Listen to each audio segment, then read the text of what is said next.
할렐루야. 복음의 관점으로 성경을 살펴보는 시간, 오늘은 베드로 후서가 되겠습니다.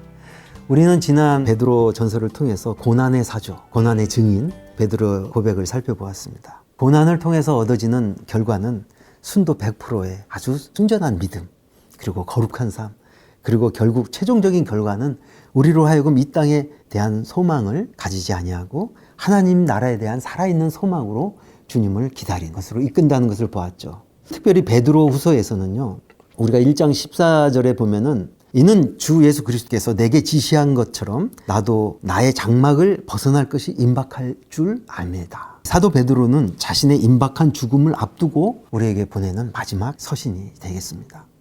예수님이 이미 디베라 바닷가에서 베드로가 어떠한 죽음으로 하나님께 영광을 돌릴 것을 말씀해 주셨잖아요. 베드로는 예수님처럼 십자가형을 지고 숭배한 것을 알고 있었습니다. 베드로는 이것을 평생 동안 묵상하였고 드디어 그 순간이 임박하여 온 것이죠. 이때 고난의 사도로 끝까지 믿음의 경주를 달려왔던 사도 베드로는 어떤 사건을 마음에 떠올렸을까요? 특별히 베드로는 이 예수님의 12제자 중에서 인간의 몸을 하시고 성육신하여 오신 예수님과 3년 반의 공생의 기간을 함께하는 특별한 영광을 누렸잖아요. 그 공생의 기간 동안에 특별히 그가 떠올린 그 사건이 있었다면은 예수님의 그 변화산 사건이었습니다. 베드로서 1장 16, 18절에 보면은 우리 주 예수 그리스도의 능력과 강림하심을 너희가 알게 한 것이 교묘히 만든 이야기가 아니요, 우리는 그 크신 위엄을 본 자들이다. 지극히 큰 영광 중에서 이런 소리가 나서 내 사랑하는 아들이요 내 기뻐하는 자라 하실 때 그가 하나님의 영광과 존귀를 받으셨다. 우리는 그와 함께 거룩한 산에서 있을 때 하늘로부터 난 소리를 들었다는 것입니다. 그러면 왜 사도 베드로가 죽음을 앞두고 이 사건이 떠올랐을까요? 예수님의 변화산 사건은 말이죠, 베드로의 신앙 고백 후 약 일주일 후에 일어난 사건인데, 예수님께서 베드로의 신앙 고백 후 예루살렘에 올라가서 종교 지도자들에게 고난을 당하고 십자가에서 죽으시고 부활하실 것에서 공개적으로 드러내시자마자 제자들에게 큰 충격이 되었습니다. 얼마나 두려움 가운데 휩싸였는지 모릅니다. 이러한 와중에서 예수님은 한 일주일 후에 베드로와 야고보와 요한을 데리고 변화산에 올라가셔서 영광스러운 모습으로 변화되셨고, 모세와 엘리야와 함께 예수님의 별세에 대해서 그 영광 중에 이야기를 나누신 그 사건이었던 것이죠. 이것은 말이죠, 그들이 맞이하게 될 예수님의 그 고난 앞에 두려워 떠는 제자들에게 이 땅에 임할 마지막 하나님 나라의 영광스러운 임재를 잠깐 보여주셨고요, 다시 오실 예수 그리스도의 재림을 기다리도록 그들에게 소망과 격려를 주시는 말씀이었잖아요. 사도 베드로가 이 예수님을 따라가는 십자가의 길을 가면서 고난의 때마다 그가 이 사건을 떠올리면서 예수님의 그 십자가의 길을 가게 된 것을 우리는 볼 수 있습니다. 이제 이 죽음이 임박하여 사도 베드로는 들어가게 될 영원한 하나님 나라에 대한 소망을 가지며 그때의 사건을 수신자들에게 상기시키는 것입니다. 그래서 베드로후서에서는 하나님 나라에 대한 산 소망이 어떻게 강조되어 드러나고 있는지, 이 하나님 나라에 대한 소망 없이 살아가는 이 땅의 사람들을 어떻게 경고하는지 이 장에 대해서 아주 깊이 다루고 있고요. 그리고 결국 우리가 그날을 어떤 마음으로 기대하며 오늘을 살아가야 하는지 결론적인 메시지를 주시고 계십니다. 여기에 우리가 초점을 맞추어서 좀 살펴보고자 합니다. 자, 첫째로 하나님 나라를 소망하고 살아가는 자들에게 있어서 신앙이 어떻게 드러나야 되는지 보겠습니다. 먼저 우리가 하나님 나라에 대한 산소망을 가지고 흩어진 나그네로 살아가는 우리의 삶이 어떻게 드러나야 되냐면은, 우리가 그리스도의 신부된 교회로서 그날의 주인공으로 오실 예수 그리스도를 만날 그 기대감과 소망으로 불타 있다면은 이 땅에 살아갈 때 당연히 주님을 더욱 알아가는, 그 살아있는 교제 가운데 인격적으로 주님을 알아가는, 그래서 그의 성품이 나의 성품이 되는 십자가의 주님과 연합된 삶을 살으라고 강조하고 있는 것입니다. 자, 그래서 앞서 베드로전서에서 말씀하신 고난을 통과한 그 믿음이 불로 연단된 믿음이라고 있지 않습니까? 그 믿음이 베드로후서 1장 1절에서는 그렇게 생겨난 믿음이 보배로운 믿음인데요, 1장 1절에 보면은 우리에게 주어진 그 보배로운 믿음에 대해서 말씀하시는데, 그 믿음의 결과가 뭐냐? 그것은 바로 우리 주 예수 그리스도를 알아가는 것이죠. 믿음을 통해서 우리가 주님과 교제하는 거 아닙니까? 1장 2절 3절에 보면은 하나님과 우리 주 예수 그리스도를 알므로 은혜와 평강이 너에게 많을지어다. 그래서 그의 신기한 능력과 생명과 경건에 속한 모든 것을 우리에게 주셨으니 자기의 영광과 덕으로서 우리를 부르신 이를 알므로 말미암은 것이다. 이렇게 그리스도를 아는 것을 강조하고 있을 뿐만 아니라요, 1장 8절에서도 우리 주 예수 그리스도를 알기에 게으르지 아니하고 열매 맺는 자라. 그리고 3장 18절에 베드로 후서를 마치면서도요, 오직 우리 주 예수 그리스도의 은혜와 그를 아는 지식에서 자라가라고 결론적으로 딱 찍어서 말씀해 주신다는 것입니다. 그러니까 베드로 후서에서 예수 그리스도를 알아가는 삶을 강조하고 있는 것입니다. 이 안다는 것은 지식적인 거나 이론적인 알미 아닌 것이죠. 지식에 그친 신앙은 우리를 변화시킬 수도 없고요, 오히려 우리를 교만하게 하고 논쟁거리만 이끌게 하잖아요. 우리가 예수님을 알아간다는 것은 인격적으로 예수님의 마음을 공유하여 그 생명의 교제 가운데서 일어나는 것이잖아요. 우리 안에 거하시는, 내주하시는 그리스도와 교제를 통해서 알아가는 인격적인 알미라는 것입니다. 자, 이렇게 되면은 그 결과 어떻게 드러나냐면은 1장 4절에서 놀라운 말씀을 하시는데, 우리가 신성한 성품에 참여하는 자가 된다고 합니다. 이 신성한 성품에 대해서 말입니다. 그것이 바로 보배로운 믿음의 열매인 것이죠. 이 성품이 어떻게 드러나냐면 5절 7절에 보면요, 그러므로 너희가 더욱 힘써 너희 믿음의 덕의 지식, 지식의 절제, 절제의 인내, 인내의 경건, 경건의 형제우애, 형제우애의 사랑.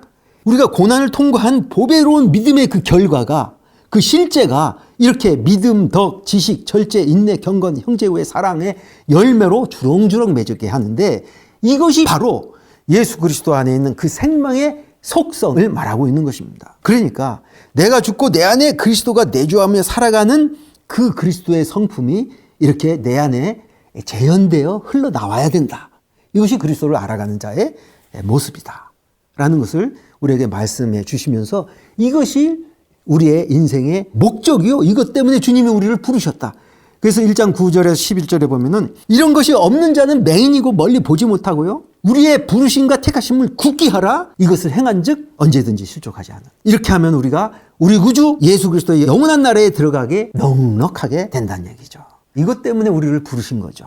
이런 예수 생명이 우리 안에 흘러나올 때 우리가 하나님 나라에 넉넉히 들어간다. 아무리 주의 일을 많이 하고 한데도 주님 알아가는 일에 우리의 전심을 들이지 않을 때 결국 주님이 심판대 앞에서 이 불법을 행하는 자야, 나는 너를 모른다 라는 말을 들을 수 있는 것이죠. 자, 그러면 이 베드로 2장에서는 이 예수님을 모르는, 그래서 하나님 나라를 소망하지 않는 자들의 그 속성에 대해서 말씀해 주시고 계십니다. 베드로 후서 2장은 특별히 예수님 오시기 전에 일어날 말세의 특징에 대해서 설명하고 있는데요. 1절에서 3절에 보니까 백성 가운데서 거짓 선지자들을, 거짓 선생들이 있었는데요, 멸망하게 될 이단들을 가만히 끌어당겨가지고 임박할 멸망을 스스로 자취하는 자들인데, 호색하는 것을 따르고요, 진리의 도가 비방을 받고 탐심으로 지어낸 말로 자기의 이득을 삼는 자들이라는 얘기입니다. 거짓 선지자, 거짓 선생들이 난무하게 되는, 이들이 사단의 사주를 받아서 거짓말을 하고요, 그리고 자신의 탐심을 추구하는, 호색을 따르는, 하나님 나라를 소망하지 않기 때문에 이 땅의 것들을 아주 탐욕스럽게 추구하는 자들이라는 것입니다. 그러면서 구약의 두 가지 사건을 예를 들어서 우리에게 경고의 말씀으로 주시고 있는데, 그것은 노아 시대 그리고 소돔과 고모라 시대 사람들을 예를 들고 있다는 것입니다. 2장 5절에 보면은 옛 세상을 용서치 아니하시고 오직 의를 전파하는 노아와 그 7 식구를 보존하시고 경건하지 아니한 자들을 세상의 홍수로 내리셨다, 이렇게 말씀하십니다. 예수님도 이 마지막 때에 대해서 노아의 때와 같다고 분명히 말씀하셨습니다. 그래서 그때 사람들에 대해서 창세기에서는 육체가 되었다고 말씀하시지 않았습니까? 하나님의 형상대로 지음받은 인간이 하나님의 교제의 대상에서 떨어져 나가고 살아갈 때 그들은 진정한 영혼의 만족을 누릴 수가 없었고, 그리고 하나님을 반역한 선악과 사건 이후에 죄가 점점 온 인류에 확장되어 가지고 노아 시대쯤 되면은 어떻게 되었습니까? 하나님의 형상을 완전히 잃어버리고 오직 육적인 소원으로만 살아가는 세상이 되어서 그들이 육체가 되었다, 주님이 이렇게 선포하지 않으셨습니까? 그러니까 육체적으로 자기의 좋아하는 감정을 따라서 아내를 취하고요, 하나님의 아들들이 사람의 딸들을 자기의 좋아하는 감정을 따라 취하고, 외모가 아름답고 육체적으로 강한 자들이 당시에 영웅이 되는 아주 육적인 세상이 되었고, 예수님은 이런 시대에 먹고 마시고 장가가고 시집가는 시대다, 이렇게 말씀하셨습니다. 다시 말해서 하나님의 나라와는 아무런 상관없는 이 세상의 삶이 전부가 되어버린, 영적인 소원도 하나님 나라에 대한 소망도 사라져버린 그 시대, 마지막 때로 갈수록 이렇게 될 수밖에 없다는 얘기죠.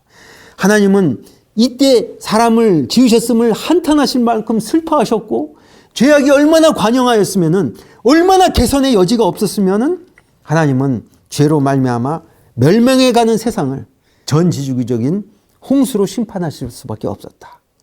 이때 하나님은 노아 한 사람과 그 가족을 세우셨죠. 120년 동안 온갖 사람의 그 조롱과 비웃음을 받아가면서 살았지만은 결코 흔들리지 아니하고 하나님을 경외함으로 방주를 120년 동안 지었다는 것입니다. 임박한 하나님의 심판에 대해서 보이진 않았지만은 추호도 의심하지 않았던 노아가 방주를 짓고 그 방주를 짓는 것을 110년 동안 보았지만은 그 당시 사람들은 한 사람도 들어가지 않았다는 것. 그 한 사람 노아, 그 가족으로 말미암아 하나님은 인류를 보존하시고 구속 역사를 이어가실 수 있었던 것이죠. 자, 그리고 소돔과 고모라의 예를 또 드십니다. 그러면서 2장 6절에서 8절을 보면은 소돔과 고모라 성을 멸망하기로 죄가 되게 하셨다. 경건하지 아니할 자들에게 본을 보이셨다. 무법한 자들이 음란한 행실로 말미암아 고통당한 롯을 건지셨는데 그는 날마다 저 불법한 행실을 보고 들으므로 그 의로운 심령이 상해버렸다. 무법한 자들의 음란한 행실이 어떻게 드러났는지 그 안에 살면서 그 얼마나 고통을 당했습니까? 성 안에 동성애자들이 몰려와가지고 롯의 집을 에워싸가지고 두 천산을 내놓으라고 난동을 벌이지 않았습니까? 그 소돔과 고모라 성이 얼마나 죄악으로 관영하였으면 하늘에서 불로 그 땅을 심판하셨습니까? 예수님은 그 시대를 먹고 마시고 장가가고 시집가고 사고 파는 세상이라고 말씀하시면서 여기서 특별히 베드로서에서는 이 노아와 롯 둘 다 하나님을 믿는 자인데 얼마나 대조가 되는지. 롯은 신앙의 겉모습을 갖고는 있었어요. 그러나 여전히 세상에 대한 떠나지 못하는 모습이 얼마나 지체를 하는지 그 불벼락이 떨어지는 와중에서도 천사가 그냥 그 손을 잡고 이끌어낼 만큼 심전적으로 떠나기를 싫어했다는 거예요. 그리고 굳이 그 조그만 소활성으로 기어 들어가고자 했던 그 롯의 모습, 그리고 그 말로의 그 비참한 모습이 노아의 믿음과 이렇게 대조되어 나오지 않습니까? 그러니까 이 마지막 때에 살아가는 그리스도인의 모습이 이렇게 두 부류로 나눠질 수 있다는 것입니다. 우리에게 이 산 소망이 실제가 아니라면은 이렇게 하나님을 믿는다 하면서도 질질 끌려가는 모습으로 갈 수밖에 없다는 것이죠. 자, 이 마지막 때의 심판에 대해서 3장에서 조롱하는 자들이 나타나고요. 그리고 자기 정욕대로 하면서 주의 강림하신다는 약속이 어디 있느냐 하면서 주님이 창조하신 것들, 그리고 하나님의 말씀으로 이 땅이 지어진 것을 일부러 잊으려 합니다. 그러니까 마지막으로 갈수록 사람들은요, 하나님의 존재를 부인합니다. 극도의 무신론자가 되어가지고요, 하나님까지 조롱하고, 그리고 하나님이 창조하심을 믿지 아니하시고 예수님의 재림은 더더욱 믿지 않습니다.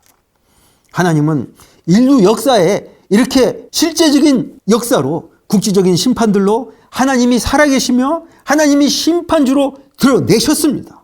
노아의 홍수, 그리고 소돔과 고모라의 심판으로 마지막 때에 하나님의 심판의 예표로 보여주셨다는 것입니다. 특별히 노아의 심판은 마지막 때 임할 하나님의 심판의 예표죠. 그러나 사실 마지막 그 심판에 비하면 그림자도 안 되는 것입니다. 여기 보면은 3장 6절, 7절에 보면은 그때 세상은 물이 넘침으로 멸망하였지만은 동일한 말씀으로 하늘과 땅은 불사르기 위해서 지금까지 보존되었는데 그 하늘이 큰 소리로 떠나고 물질이 뜨거운 불에 풀어질 것이다. 그날에는 물질이 뜨거운 불에 녹아질 것이다. 이렇게 강조하면서 마지막 그 엄중한 하나님의 심판에 대해서 경고하고 있다는 것입니다. 그러면서 이 주님의 약속은 어떤 사람들은 더디다고 하지만은 더딘 것이 아니라 하나님의 그 오래 참으심이다. 그러나 그날은 결코 지체되지 않을 것이다. 주님이 이렇게 강조하고 있다는 것입니다. 자, 그러면 이 마지막 때를 대하는 우리의 성도들의 태도가 어때야 알겠습니까? 결론적으로 하늘과 땅에 그 안에 있는 모든 물질이 불에 타서 녹아진다고 주님이 말씀하십니다. 3장 11절에서 이렇게 보면요, 이렇게 되니 너희가 어떤 사람이 되어야 마땅하겠느냐. 거룩한 행실과 경건함으로 하나님이 날이 임하기를 바라보고 간절히 사모하라. 약속대로 의가 있는 것인 새하늘과 새 땅을 바라보는도다. 하나님께서 이 옛 하늘과 옛 땅을 이렇게 불로 완전히 녹이시는 것은 하나님께서 새 하늘과 새 땅을 준비하셨기 때문이라는 것입니다.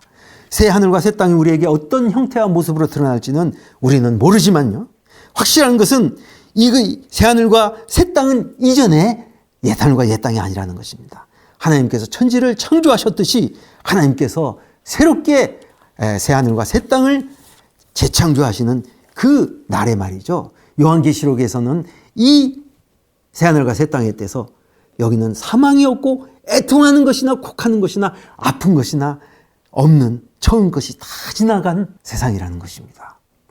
이 산소망을 가지고 있는 여러분, 3장 14절에서 그러므로 사랑하는 형제들아 너희가 이것을 바라보나니 주 앞에서 점도 없고 흠도 없이 평강 가운데서 나타나기를 힘쓰라.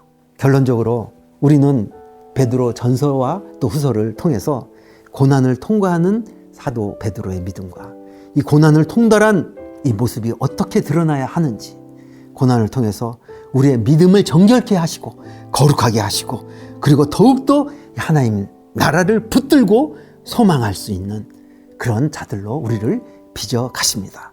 우리 함께 이렇게 잠깐의 고난을 통과하여 영원한 하나님 나라로 달려가는 저와 여러분이 되기를 간절히 소망합니다. 감사합니다.